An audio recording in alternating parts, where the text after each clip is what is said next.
Hello everyone, my name is Preston Dennett, and welcome to another episode of UFOs and the Paranormal.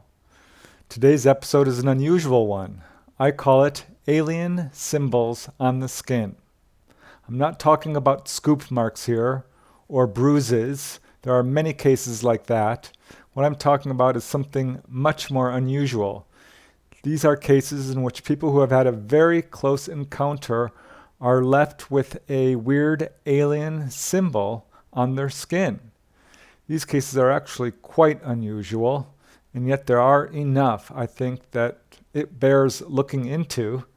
There's not a lot known about these. Their purpose remains unknown, but it's definitely a consistent feature of a UFO encounter.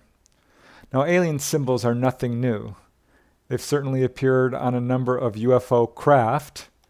We also see alien insignias on alien jumpsuits and things like this. But sometimes, in very rare cases, these weird symbols are left on people's skin. And that's what I want to talk about today. And the first case I'd like to talk about is Case 1, JOZAA BUIST. This case it began on August 23rd, 1975, when JOZAA and her friend saw 8 UFOs outside their home in San Diego, California. This was how it all began for JOZAA. It was just a few weeks later that a very strange incident happened, which she thinks is probably related to all this. She was approached by a complete stranger on the street who walked up to her and said that she knew JOZAA very well. JOZAA did not know this person. However, she was struck by this person's peculiar appearance. This was a lady, she said, who had very white, snow white, long hair, strange eyes, and very, very smooth skin. It was a brief encounter, but very curious, and she doesn't know if it's related or not to this UFO experience, but she thinks it might be, because it wasn't long after that before more strange experiences happened. In 1980, JOZAA, whose husband works in the military, they moved to Hawaii because that's where her husband had been stationed for his military duty. And in July of 1980, JOZAA was upstairs looking out the window when she saw this red glowing UFO.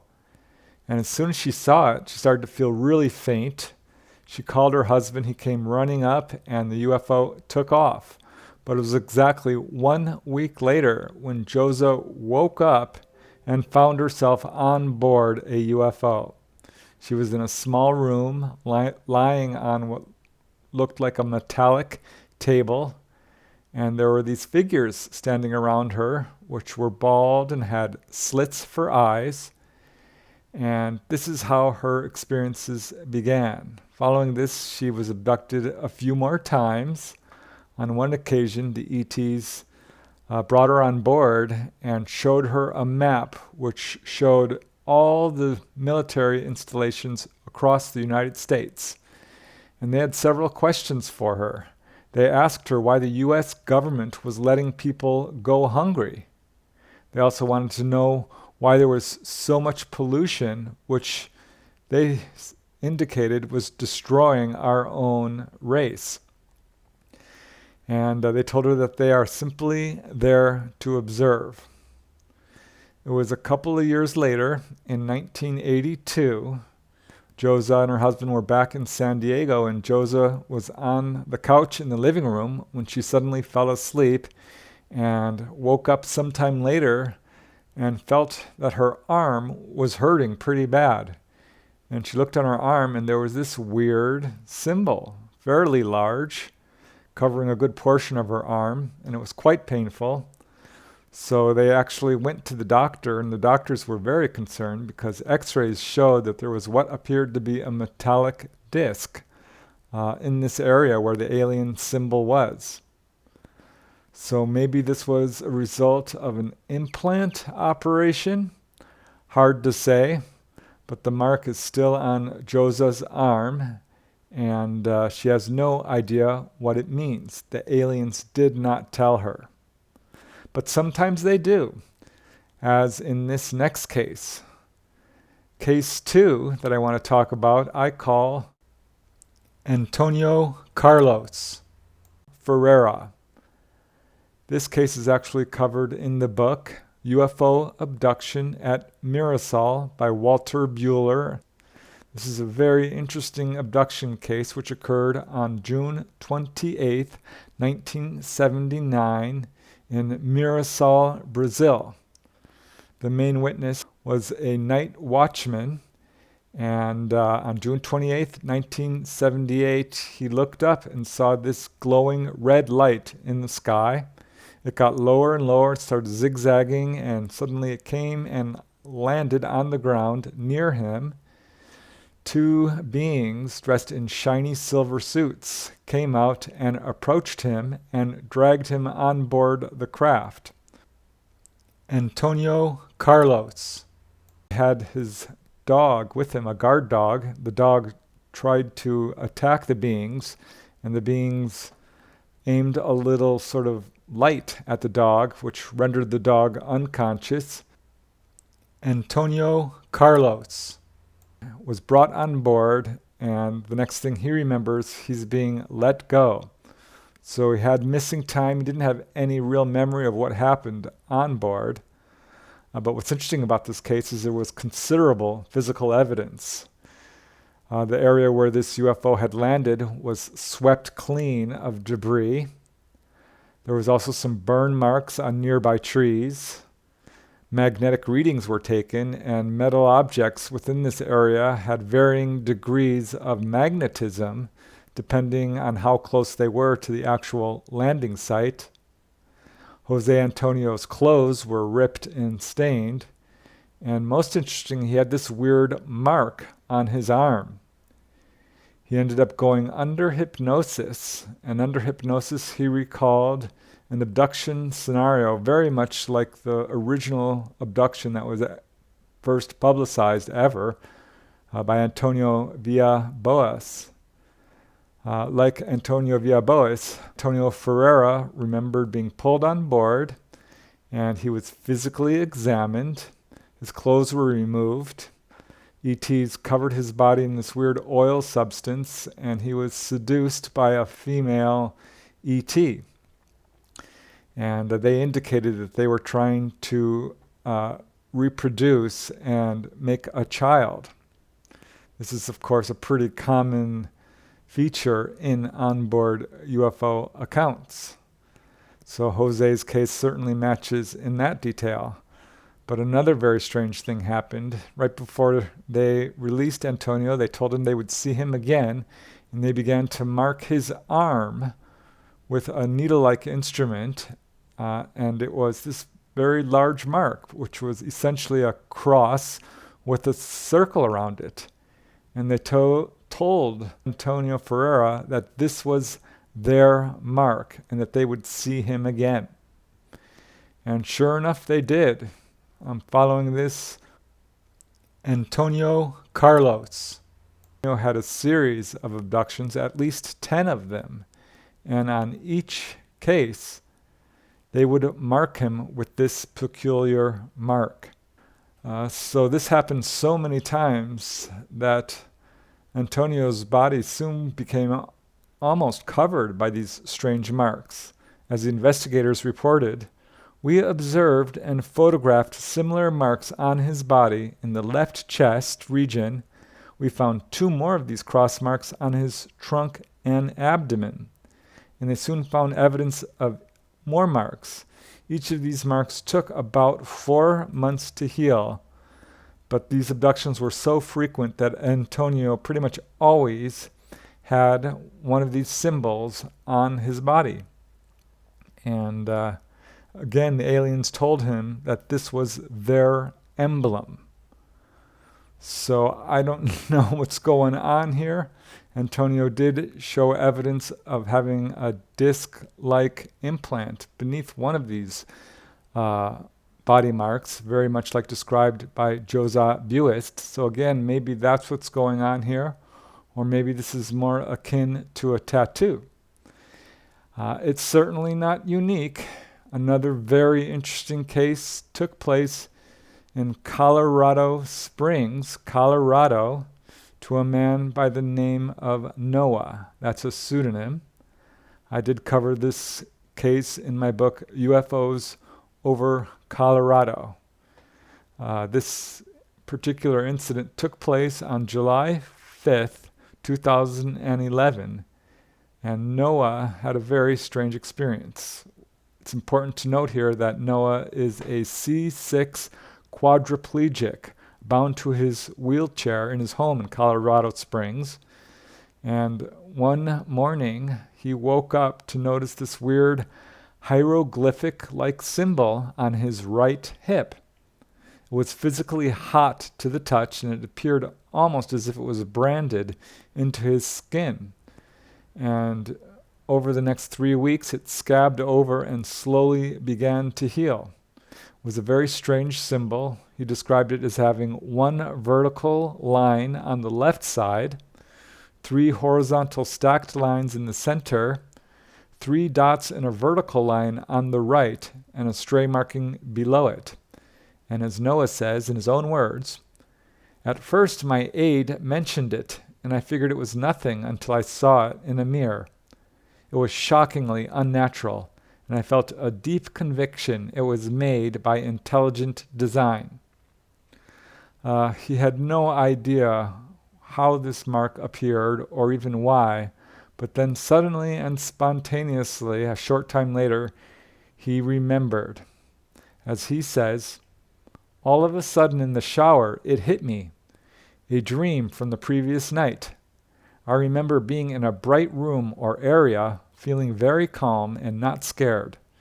This was induced, and I was artificially numb to what I was encountering.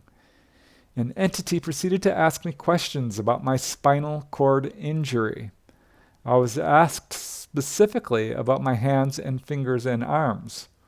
Why were they as such? What was done to try and fix me? Why was one side stronger? I answered without hesitation. What happened next," Noah says, "remains totally unexplained. As he says in his own words, I was very psychologically level. Then I felt pain, looked at my right hand, all my fingers were straight and spread. This isn't possible without lengthy splinting. Next, my left hand and fingers did the same thing. This hurt, but it was good to see all the same. The entities seemed not to understand why I remained paralyzed, and that I got the impression they were surprised, upset, and confused as to what I can only guess they perceived to be primitive medical technology. This is all I remember from the dream, but had I not seen the mark on my skin, I would never have recalled anything." So perhaps that's what's going on here. Perhaps these marks are being left purposefully by the ETs for the benefit of the experiencer, to give them perhaps proof that this experience happened, or to give them a way to prompt this memory and have the memories come back consciously. Hard to say, but there are other cases like this. Another case comes from Ann Druffel and D. Scott Rogo in their book, The Tujunga Canyon Contacts. I call this Case 4, Sarah Shaw. This case occurred on March 22, 1953 in Tujunga Canyon, California, and this is now a very well-known abduction case involving 2 young women, Sarah Shaw and Jan Whitley, who experienced missing time in a remote cabin in Tujunga Canyon. At the time, they had no real recall other than this bright light flooding the cabin and a period of missing time. However, following this incident, Sarah Shaw's life changed drastically. She ended up quitting her job, and she moved into the medical field and became really obsessed with medicine and learning about the human body. This could be significant, but it was some 22 years later that Sarah Shaw met with Anne Druffel, D. Scott Rogo, and other researchers, and ultimately she ended going under hypnosis to recall what happened during this missing time. And under hypnosis, she recalled that she and Jan Whitley were both pulled on board to a craft which had landed near their home. On board, they were undressed and subjected to a physical examination, and it was a fairly brief encounter. The ETs did seem particularly interested in a surgical scar on Sarah's body where she had had lung surgery, and they also put this weird mark on her body. And Sarah described this as looking very much like the number 4. As Sarah says in her own words, you know what they're doing? They're like numbering, putting a number or something on my back, invisibly. I mean, they're putting an invisible number. It's a mark. It looks like the number 4. According to Sarah, as she says, it comes to a point with a little mark, like an oriental-looking line. All I can think of is when they mark animals, a herd of animals to keep track. A tattoo or something, like an invisible tattoo, except you don't feel it. You don't feel it somehow. It's kind of like whatever it was they put to tranquilize things, something on me. And it was the same on my back. It's under my skin, almost into the skin, like an invisible tattoo. Further questioning revealed that the aliens told Sarah that they had put this mark on her body to keep track of her through her various incarnations. And so apparently they're following her through various lifetimes. And she was told she was one of them. So there's another possible reason for these weird markings. Probably the most common marking people talk about is a simple triangle. And there are many, many cases like this. I covered one in my book, Onboard UFO Encounters. It occurred to a gentleman by the name of KAMMANN. I've covered Kim's case before in another one of my videos, so I'll just briefly go through this one. In 1994, when Kim was 39 years old, he was in his home in Bourbonnais, Illinois, when he woke up and saw grays surrounding his bed. By the way, Kim was a mechanic for the Special Forces in the Army and recently retired. But these grays surrounded his bed and said telepathically, "Get up and come with us. We're not going to hurt you. Just relax. It's okay." And as Kim says, I was in somewhat of a shock, kind of amazed or awed. All I know is I got up and walked out. I really wasn't scared. I don't know how to describe it. It wasn't like I had control of myself. They said, "Come with us," and I did. It wasn't like I really had much of a choice. He walked out into the living room and saw that the living room wall was gone. He walked out into the backyard and saw a huge craft hovering very low overhead. It had colored lights, red, green, blue, and yellow. He said it was really beautiful, actually. He was hit by a beam of light, and the next thing he knows, he's inside this craft. And as he says, it was a circular round room. All I can remember is being on this steel or concrete-like slab, like an autopsy table. I've never been in an autopsy room, but it kind of looked like that. It was a plain room. Next thing he knows, he saw this instrument coming down from the ceiling. Looked like sort of a power tool. And that's all he remembers. Next thing he knows, he's waking up the next morning, and there's this triangular mark on the inside of his forearm.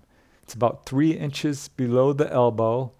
It's red and indented into his skin. So he immediately went to the Veterans Administration Hospital and saw an Army psychiatrist who told him that no, this does not appear to be psychosomatic, and you can either deny this experience or accept it happened, and moved on. And he decided to just accept it and move on. Some years later, he was watching TV with his wife when he got incredible confirmation of this weird mark. It was this UFO show, and there was another abductee on the show who apparently had the same triangular mark. And as KAMMANN says, they showed the triangle. I thought I was going to crap in my pants at that moment. It was like ice went down my back looking at that. I was like, oh my God. And my wife just looked at me and said, hey, that's the same mark you have on your arm, isn't it? And yep, it was the same mark that I had on my arm. I always thought there were extraterrestrials out there, but when it happened to me, I am convinced. I am very solidly convinced of it now. It was a little scary, but I wouldn't call it an unpleasant experience. If I had to go through it again, I probably would, because they didn't hurt me. I don't know what they did, if they put an implant in me or not. I can't say I was forced into doing anything. No anal probes, but I know they put that mark on my arm, and it was a pretty good-sized mark. So, yeah, these triangular marks are fairly common. I mean, I could march out a dozen cases of those at least. I'll just talk about maybe 2 more. One involves the very well-known experiencer, Whitley Strieber. He's apparently had this experience more than once. As he says, in his own words, I have had triangles etched on my arm. And when it happened more than once, Whitley really began to search for the reason. I mean, was there meaning behind this? Was it an attempt at communication? He's not sure. As he says, I began to think of triangles, of triads, of the struggle I have had to find a linear balance within myself. The fundamental idea of the triad as a creative energy that is 2 opposite forces coming into balance to create a third force. The imprinting of triangles on myself may also have a similar significance. Or, as he says, could it have been a communication, even a request for a response of some sort? So he has really looked into this idea extensively, that this is some weird symbolic meaning. As Whitley Strieber says, again in his own words, it could be that the triangle performs a similar symbolic function wherever the 3-dimensional universe prevails. In speaking to us through that particular form, if that is what they are doing, the visitors may be announcing themselves as belonging to the same laws that inscribe our being and identifying their presence with the everlasting ideology of transformation. It could be a symbol not only of mutuality of structure, but of shared aim, which is the continuation of life and the search for wisdom. So yeah, I enjoy Whitley's case because he's really looked deeply at the possible philosophical meaning to these weird triangular marks, or other marks for that matter.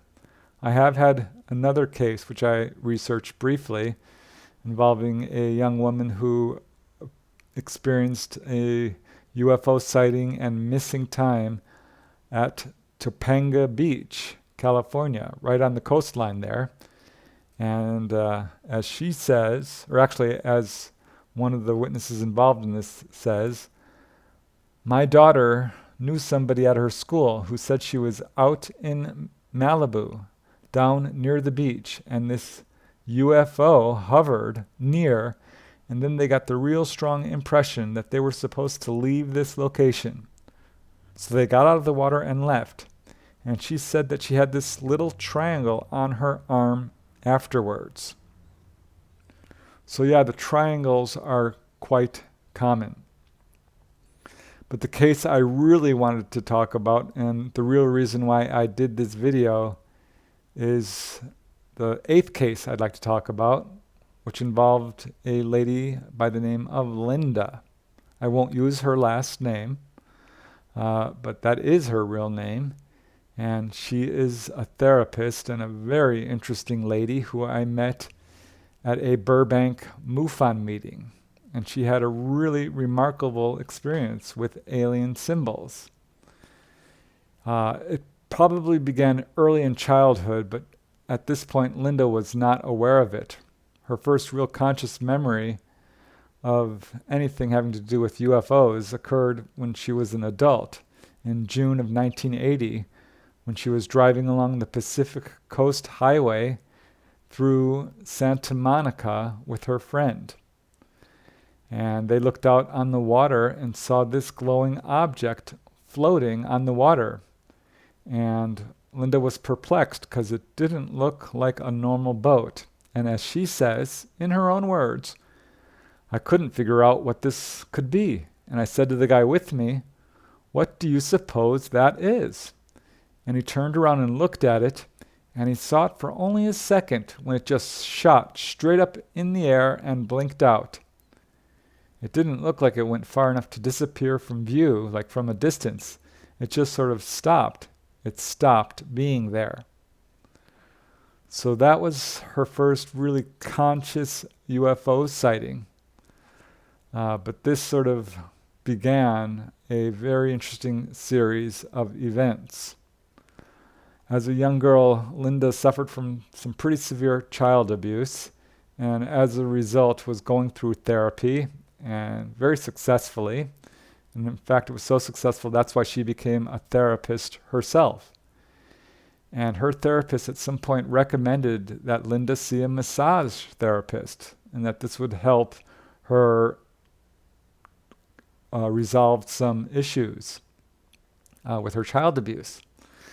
And this was in 1983 when Linda was seeing a massage therapist, and this is when weird symbols began to appear on her body. And these were not simple symbols. These were very complex, obviously meaningful marks. And as Linda says in her own words, this was a type of deep tissue massage, and very strange things started to come up, and I didn't know what they were.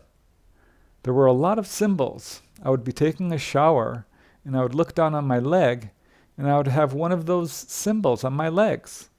There were one or two. It looked exactly like I had scratched the design on, but I had no recall of doing it. I was just taking a shower, and it happened repeatedly. So these weird symbols kept appearing over a period of months, and Linda started to write them down in a little notebook because they were so obviously meaningful. And she marveled at how precise they were and what could possibly be causing them, because she knew it wasn't her doing it. And this began a journey where she really tried to find the meaning of these symbols, and she just wasn't having much luck. As Linda says, I kept taking them to people and saying, "Have you ever seen these before? Do you know what they mean?" Nobody knew. I took them to healers at the Human Light Center, to psychics. I went to books on symbolism and to the Messianic Temple and all sorts of things, and nobody knew what these were. They hadn't seen them before, and after a while I finally gave up on it. I just gave up because nobody knew what these were. And Linda put her little notebook away and tried to forget it, and at some point these symbols stopped appearing. And she thought that would be the end of it, but it wasn't. She did finally get the answer, or an answer, to what these symbols were in a very unexpected and synchronistic way. Linda and her boyfriend decided that they were going to watch this television miniseries called Intruders. This is based on Bud Hopkins' book, Intruders, and is, of course, about people who are being taken on board and having experiences and interactions with mostly gray type extraterrestrials. And it was during the airing of this television miniseries that Linda got the answer to the question that she had been seeking for so long.